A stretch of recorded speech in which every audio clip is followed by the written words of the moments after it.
Boa noite a todos. Bem, 2002 tem sido um ano estranho, no bom sentido. Não apenas porque nós estamos diante dos impasses da globalização, né?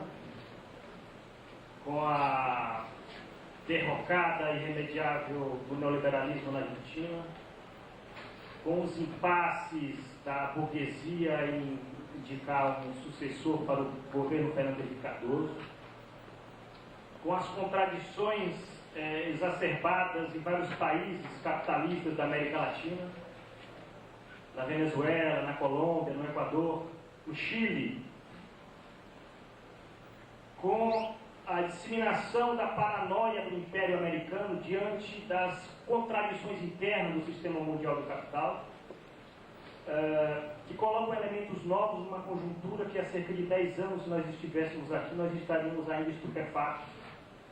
E hoje nós estamos diante de uma conjuntura muito rica de acontecimentos que está exigindo de nós não apenas ação, mas principalmente reflexão. E eu diria que na Unesp, Campos de Marília, neste mês de maio, né, que inclusive já estou chamando de Maio Vermelho, por conta da semana passada tivemos um evento primoroso, né, 80 anos do movimento comunista no Brasil, e agora estamos tendo o segundo seminário do trabalho. Neste ano também, o mercado editorial no Brasil tem nos gratificado com 3 grandes contribuições do marxismo do século XX.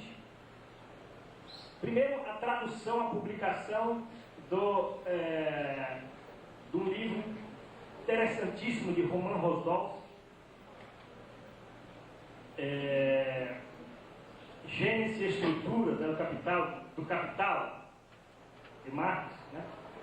A publicação de um livro importantíssimo de Jean-Paul Sartre, Crítica da Razão Dialética, né? O do Rosdolsky foi pela editora Contraponto, do Sartre pela editora DPA, e agora, Para Além do Capital, dos Mesários, pela editora Boitempo.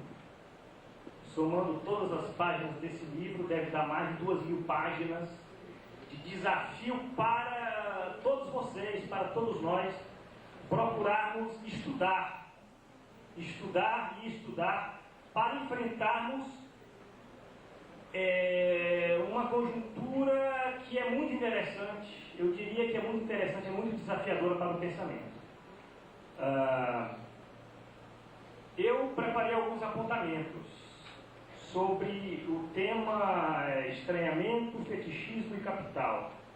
Eu diria apontamentos porque é muito difícil você estar organizando um evento e ainda estar preparando uma fala, né? Semana passada eu participei de 2 mesas, mas eu quero colocar algumas questões que inclusive são em um diálogo crítico, inclusive com alguns autores que eu prezo muito, né?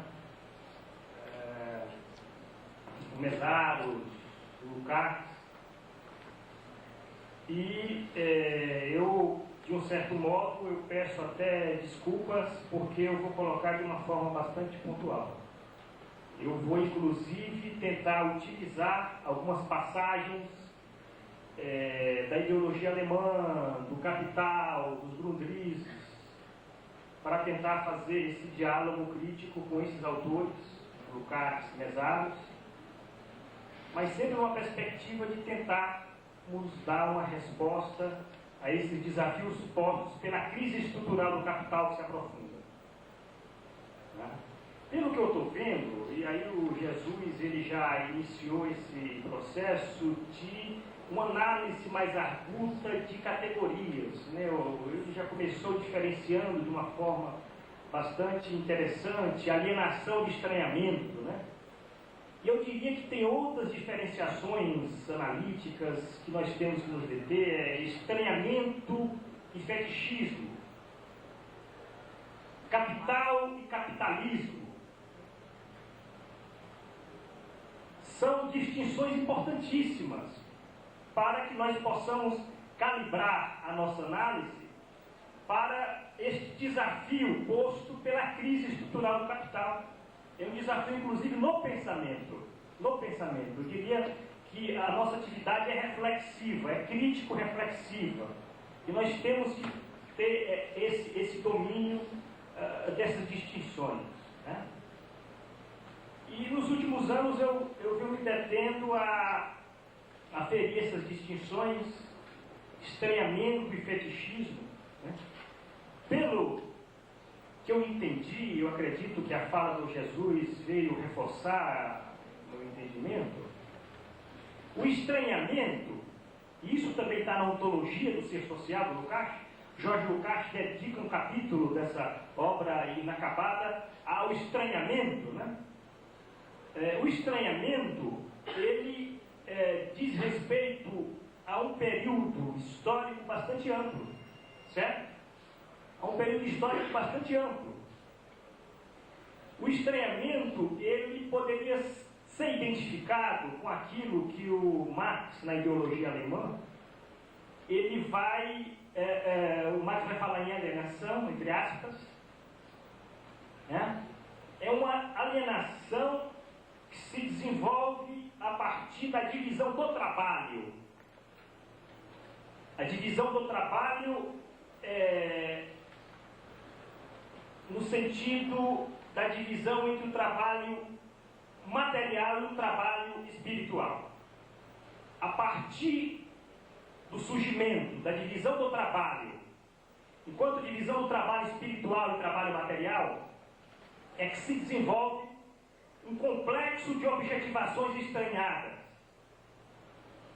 As classes, a ideologia, o Estado.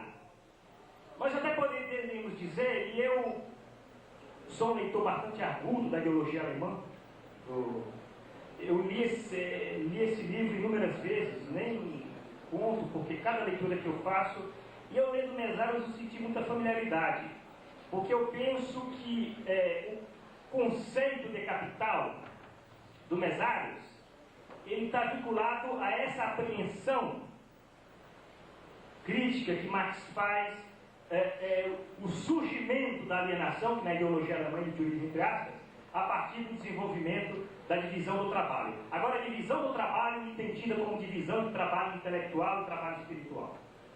O que é que significa isso? As categorias de Marx, elas são categorias muito fortes, são radicais.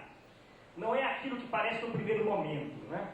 Eu estive pensando, poxa, mas o que é que ele quis dizer com a divisão do trabalho intelectual, trabalho espiritual e trabalho material? De grosso modo, é o surgimento de uma divisão que é uma clivagem no processo de hominização, no processo de humanização, no processo da civilização.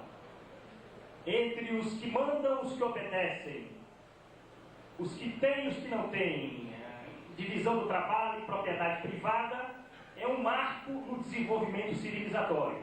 E a partir daí, abre-se um largo período histórico de estranhamento. Um largo período histórico de estranhamento, da qual a forma, o modo de produção capitalista é o momento mais desenvolvido deste largo período histórico, que vem desde príncipas eras. Isso é interessante. O estranhamento, então, é uma categoria estrutural de um processo de desenvolvimento civilizatório caracterizado por essas objetivações estranhadas. O Estado, a ideologia, as classes. E é interessante que ontem mesmo o Ricardo Antunes falou as três pernas, né, desse sistema sociometabólico do capital. Tá? Ele falou no Estado, falou no trabalho. Isso é interessante. Agora, quando se fala em trabalho, tem que se entender o trabalho no sentido que está na ideologia alemã, no sentido de uma atividade exclusiva, né? Tem uma passagem da ideologia alemã muito interessante, que o trabalho se torna uma atividade exclusiva e determinada. O homem é caçador, pescador, pastor ou crítico? Bancário, metalúrgico, professor? O trabalho como atividade exclusiva.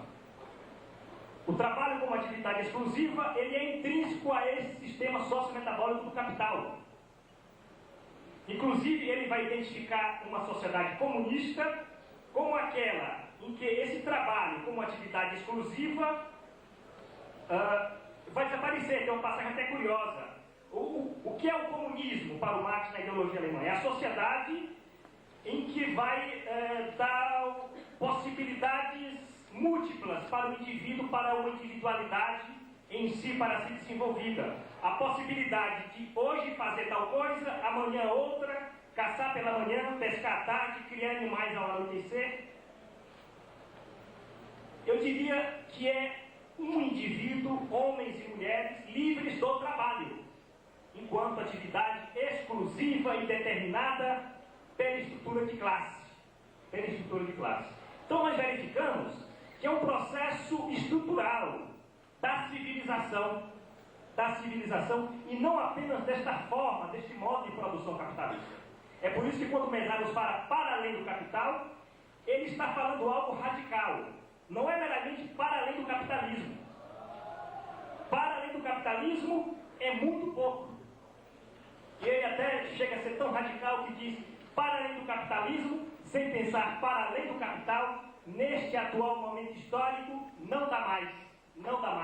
É como se o processo histórico, as contradições internas desse sistema sociometabólico do capital estivessem nos colocando diante da necessidade histórica de nós irmos além de uma forma de sociabilidade estranhada que tem caracterizado a civilização, o gênero deste Priscas Eras. Isso é um desafio imenso, que inclusive o próprio Mesaros reconhece, e Marx também salientou muito bem, né, que isso diz respeito a um processo bastante complexo, de indas e vindas, de um largo período histórico. Não é algo que vai se resolver amanhã ou depois de amanhã, né? Mas o fato é que o estranhamento é essa categoria radical de uma sociabilidade, de um processo de hominização, de humanização e de desumanização do gênero, né? O fetichismo, o Jesus já fez referência como sendo uma forma de sociabilidade que se desenvolve principalmente a partir do desenvolvimento do mercado, né, de uma economia mercantil desenvolvida, né?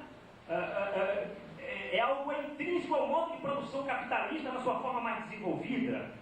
Não quer dizer que em outras sociedades você não tinha o fetichismo, né? Mas pela leitura que eu faço do Capital, eu diria que é apenas no modo de produção capitalista, que é um modo onde o mercado, né, essa instituição que existia também em outras formas sociais, mas é apenas na nossa sociedade, na sociedade capitalista, que o mercado passa a ter a proeminência que tem hoje, né?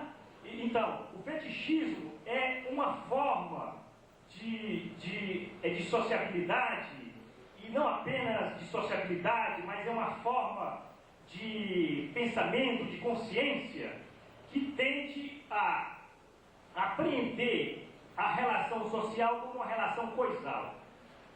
Eu até digo que o fetichismo, ele dá outras qualidades, dá qualidades novas ao estranhamento e às suas formas, né? Existe uma distinção entre o estranhamento e o fetichismo. O fetichismo, podemos dizer, ele tende a dar novas qualidades, desdobramentos, inclusive cognitivos, ao estranhamento, né? A essas representações, a essas objetivações estranhadas, né? O fetichismo está ligado ao mercado, e o desenvolvimento da economia mercantil, o Karl Polanyi desenvolve isso muito bem na Grande Transformação, que é um livro interessantíssimo. o desenvolvimento de uma economia mercantil está ligada ao surgimento da máquina. Só para vocês verem que nessa era das máquinas, né, faz com que o estranhamento assuma outras formas. O fetichismo dê novas qualidades a essas formas de estranhamento que caracterizaram outras sociedades.